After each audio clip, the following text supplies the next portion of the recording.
So in this video, we are going to look at the duties of the external auditors, and this is according to Schedule 5 of the Companies Act.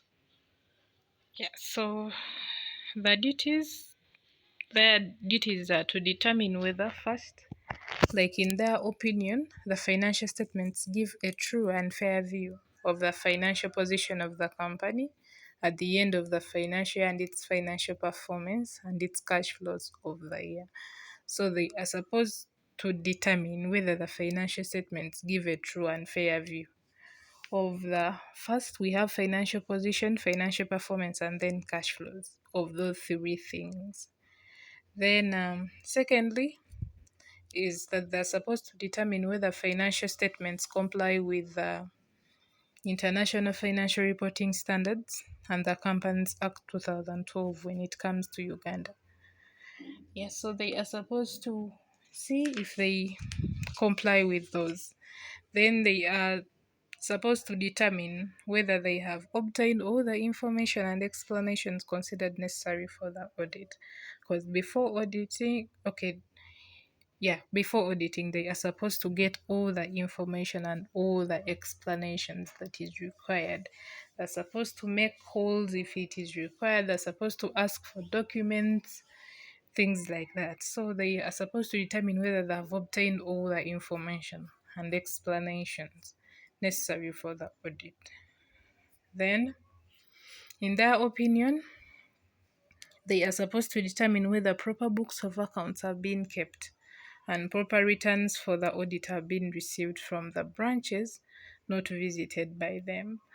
So they are also supposed to make sure that proper books of accounts are being kept by that organization. And then in case a company has branches, they are supposed to make sure that they got the information that they needed from that branch if they were not able to visit that branch.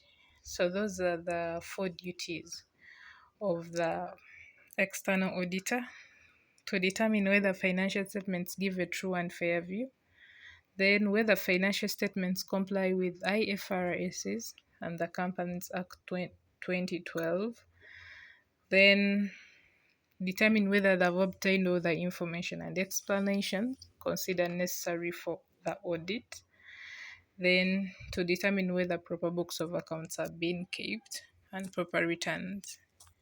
We still have more. Then to determine whether the company's financial statements are in agreement with the books of accounts. Because when a company prepares financial statements, that is the statement of profit or loss, statement of cash flows, statement of financial position, those financial statements are supposed to be in line with the books of accounts that were kept. So the external auditor is supposed to make sure of it.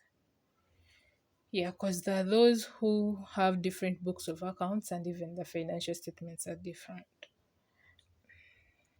Then the next duty is to determine whether the information in the director's report is consistent with the financial statement. And lastly, is to determine whether the disclosure of the director's benefits has been made in accordance with the Companies Act.